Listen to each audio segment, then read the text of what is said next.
దేవుని పరిశుద్ధ నామానికి మహిమ కలిగిన గాక.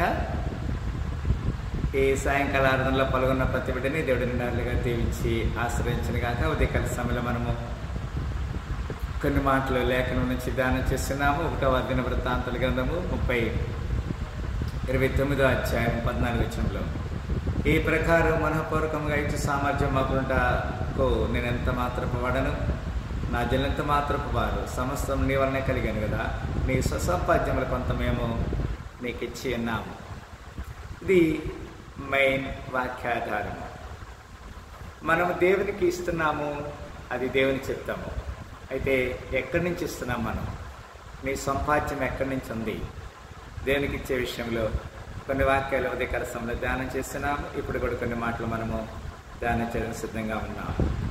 1వ దినవృత్తాంతాల గ్రంథము 15వ అధ్యాయం 26వ వచనంలో, యెహోవా నిబంధన మందసమును మోయు లేవీలకు దేవుడు సహాయం చేయగా వారు 7 కోడెలను 7 గొర్రె పొట్టేళ్లను మొదలు బలుగా అర్పించిరి. ఇది దేవుని యొక్క లేఖనంలో ఒక భాగముగా మనం గుర్తిస్తున్నాం. 1వ దినవృత్తాంతాల గ్రంథం 18వ అధ్యాయము 11, ఈ వస్తువులను కూడా రాజైన దావీదు తాను ఎదోమీయుల యొద్ద నుండి, మోయాబీయుల యొద్ద నుండి, అమ్మోనీయుల యొద్ద నుండి, ఫిలిష్తీయుల యొద్ద నుండి, అమలేకుల యొద్ద నుండి తీసుకుని నా వెండి బంగారములతో పాటుగా యెహోవాకు ప్రతిష్ఠించాను. ఇలా దేవునికి మనం ఇచ్చే విషయంలో దేవుడు తనకు ఉద్దేశాన్ని మనకు బయలుపరుస్తున్నాడు. 1వ దినవృత్తాంతాల గ్రంథం 29:16 వచనం, మా దేవా యెహోవా, నీ పరిశుద్ధ నామం యొక్క ఘనత కొరకు మందిరమును కట్టించుటకై మేము సమకూర్చిన ఈ వస్తు సముదాయమును నీ వలన కలిగినదే అంతయు నీది అయి ఉన్నది. దేవుని మందిరాన్ని కట్టాలని ఒక ఆలోచన కలిగి ప్రజలందరూ కూడా మనఃపూర్వకంగా దేవునికి ఇచ్చినటువంటి సందర్భాన్ని మనం జ్ఞాపకం చేసుకుంటున్నాము. పిల్లారా, 2వ దినవృత్తాంతాల గ్రంథము 2వ అధ్యాయం 6వ వచనంలో, ఆకాశములను మహాకాశములను ఆయనను పట్టజాలవు, ఆయనకు మందిరము కట్టించుటకు చాలిన వాడెవడు, ఆయన సన్నిధిని ఆయనకు మందిరమును కట్టించుటకైనను నేనేమాత్రం వాడను, ధూపం వేయుటకై నేను ఆయనకు మందిరమును కట్టించదలసి ఉన్నాను.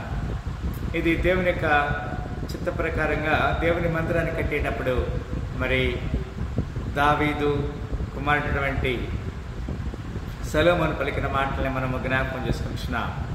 2వ దినవృత్తాంతాల గ్రంథం 17వ అధ్యాయం 16వ వచనంలో, 3వ నాడు జిక్రీ కుమారుడైన యెహోవాకు తను తాను మనఃపూర్వకముగా సమర్పించుకున్న అమస్య అతని యొద్ద 2 లక్షల మంది పరాక్రమశాలుండిరి. వీరందరూ కూడా దేవుని సేవ చేయడానికి, దేవుని పని చేయడానికి ఒక తీర్మానం కలిగినటువంటి బాధ్యతని ఈ లేఖనంలో మనం చూడగలుగుతున్నాం. నెహెమ్యా గ్రంథం 4వ అధ్యాయం 6వ వచనం ఈ విధంగా వ్రాయబడినది, క్లారా, ఆయనను పని చేయుటకు జనులకు మనస్సు కలిగి ఉండను కనుక మేము గోడను కట్టించుటమి, అది సగం ఎత్తు కట్టబడి ఉండెను. దేవుని పని చేసే విషయంలో మనుషులకి ఇష్టం కలగాలనేది ఇక్కడ దేవుని లేఖనంలో నెహెమ్యా గ్రంథంలో మనం చూడగలుగుతున్నాం. యోబు గ్రంథం 35వ అధ్యాయము 7వ వచనం రాయబడింది, నీవు నీతిమంతుడైనను ఆయనకు నీవేమైనా ఇచ్చుచున్నావా, ఆయన నీ చేత ఏమైనా తీసుకున్నా. నీతి దేవుని యందు విశ్వాసం ఉండటం వల్ల ఆరోపించబడుతున్నది. మనం ఆయనకేమి ఇవ్వటం లేదు, ఎందుకంటే ఆయన ఇచ్చిన దాంట్లోనే మనం ఆయనకి ఇస్తున్నామనే మాటని ఇక్కడ లేఖనంలో మనం చూడగలుగుతున్నాం. 119వ కీర్తన 65వ వచనం విధంగా రాయబడినది, ఇట్లాగా, యెహోవా నీ మాట చొప్పున నీ సేవకునికి నీవు మేలు చేసి ఉన్నావు అంటాడు. చూసారా, దేవుడే మేలు చేయకపోతే మనం ఈ లోకంలో జీవించలేము, జీవించడం అసాధ్యము. ఆయన చేతి పనిని, ఆయన యొక్క చేతి నుంచి మన సమస్తం పొందుకుంటున్నాం. వెండి నాది, బంగారు నాది, ఇదే సైన్యములకు అధిపతి యెహోవా వాక్కు. హగ్గయి గ్రంథము 2వ అధ్యాయము 8వ వచనం ఈ విధంగా వ్రాయబడినది. అది మాత్రమే కాదు, మత్తయి సువార్త 20వ అధ్యాయము 3వ వచనంలో యేసుక్రీస్తు పలికిన మాట, ఎవడైనా మీతో ఏమైనా అని ఎడల అవి ప్రభువునికి కావలసినవని చెప్పవలను, వెంటనే అతడు వాటిని తోలిపెట్టినని. గాడిద గురించి ఈ మాట మనం చూస్తున్నాం. మత్తయి సువార్త 1వ అధ్యాయంలో యేసుక్రీస్తు వారు ఒక గాడిద వాహకు గొర్రెపురని ఎక్కాడు. ఆ గ్రామంలోకి వెళ్ళిన వెంటనే ఒక గాడిద కట్టబడి ఉంటుంది, దాన్ని తిప్పి తోలికి రండి, ఎవరైనా అడిగితే అది ప్రభువునికి కావాల్సిందని అడగమని చెప్పాడు. ఆ విధంగా వారు దాన్ని పంపించారు. మత్తయి సువార్త 25:37 ఈ విధంగా రాయబడి, అందుకు నీతిమంతులు, ప్రభువా, ఎప్పుడు నీవు ఆకలి గురుంట చూసి నీకు ఆహారం ఇచ్చితిమి, నీవు దప్పిగురుంట చూసి నీకు చూచే ఎప్పుడు దాహం ఇచ్చితిమి. ఇది కొన్నిసార్లు మనకి తెలియకుండానే మనం దేవుని యొక్క పనిని చేయడానికి దేవుడు మనకి అవకాశం ఇస్తున్నాడు పిల్లరా. మనము నీతిమంతులుగా తీర్చడానికి, ఆయనతో కూడా ఉండటానికి ఆయన మన కొరకు తన యొక్క ఉద్దేశాన్ని బయలుపరుస్తున్నాడు. వీరులు ఇతరుల నాయకులను తమ కలిగిన ఆశతో వారికి ఉపచారము చేయొచ్చు వచ్చి అపొస్తలుల కార్యములు అనేక మంది తమ స్థిర శరాస్తులను అమ్మి దేవుని పని కొరకు వారు ఇచ్చిన సందర్భాన్ని మనం చూడగలుగుతున్నాం. అంత మాత్రమే కాదు, లూకాసు వార్త 16:12 మీరు పరుల సొమ్ము విషయంలో నమ్మకంగా ఉండని ఎడల మీ సొంత అయినది మీకు ఎవడిచ్చును కదా పిల్లరా. ఇది చాలా జాగ్రత్త మాట, ఇది చక్కని మాట. ఇది మనం సరి చేయబడటానికి దేవుడు మనకు ఒక అవకాశం ఇస్తున్నాడు పిల్లరా. లూకాసు వార్త 17:10 ఈ విధంగా రాయబడింది, అటువలే మీరును మీకు ఆజ్ఞాపించబడినవన్నీ చేసిన తర్వాత మేము నిష్ప్రయోజకులమైన దాసులము, మేము చేయవలసినవి చేస్తున్నామని చెప్పుడనను. ఇక్కడ ఈ మాటని మనము లేఖనానుసారముగా మనం చూస్తున్నాము, అనుసరిస్తున్నాం. లూకాసు వార్త 19:16 రాయబడినది, మొదటి వాడు ఆయన ఎదుటికి వచ్చి, అయ్యా నీ మీన వలన 10 మీనాలు లభించిన కనుక అని చెప్పాను కదా. దేవుడు మనకిచ్చిన దాన్ని మనం దేవుని కొరకు ఇవ్వాలి, దేవుని పని కొరకు మనం వాటిని ఉపయోగించాలి. అపొస్తలుల కార్యములు 4:32 విశ్వసించిన వారందరూ ఏక హృదయమును ఏకాత్మయ గలవారై ఉండిరి. ఎవడను తమ కలిగిన వాటిలో ఏది తనని అనుకొనలేదు, వారి కలిగినంతే వారికి సమష్టిగా ఉండేను. పిల్లరా, దేవుని సన్నిధిలో వారు అన్ని కూడా అమ్మి దేవునికి సేవ చేసిన సందర్భాన్ని మనం చూడగలుగుతున్నాం. 1 కొరింథీయులకు రాసిన పత్రిక 6:19 ఈ విధంగా వ్రాయబడింది, మీ దేహము దేవుని మీకు అనుగ్రహించబడి మీలున్న పరిశుద్ధాత్మక ఆలయం ఉన్నదని మీరు ఎరగరా, మీరు మీ సొత్తు కాదు. ఇది దేవుడు మన యొక్క దేహం గురించి, మన జీవితం గురించి ఒక హెచ్చరిక చేస్తున్నాడు. మనం మన సొత్తు కాదని చెప్తున్నాడు. 1 కొరింథీయులు 9:17 ఈ విధంగా రాయబడింది, ఇది నేను ఇష్టపడి చేసిన నాకు జీతం దొరుకును, ఇష్టపడకపోయినను గృహ నిర్వాహకత్వము నాకు అప్పగించబడినది.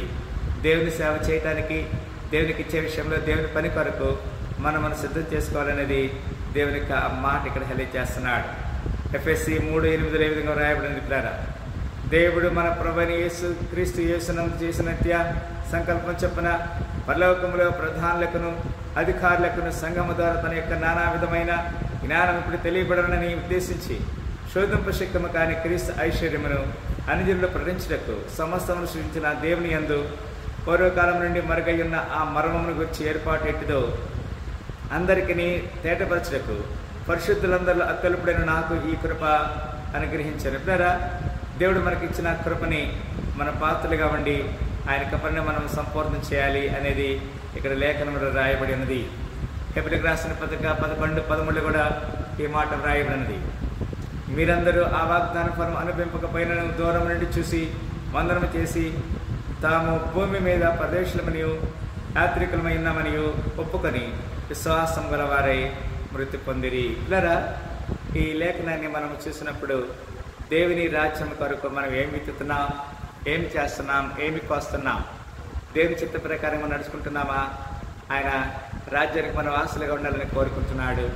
అలాంటి కృపలో దేవుడు మన నిండాలుగా దీవించి ఆశ్రయించనుగాక. ఆమేన్.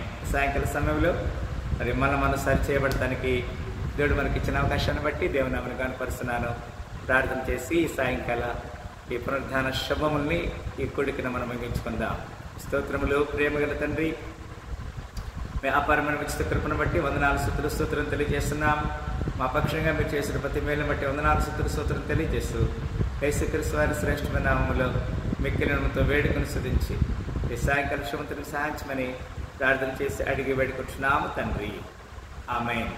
మరొకసారి ఈ సాయంకాల పునరుత్థాన ఆరాధనలో పాల్గొన్న ప్రతి బిడ్డని దేవుడి నిండాలుగా దీవించి ఆశీర్వదించను గాక. ఆమేన్.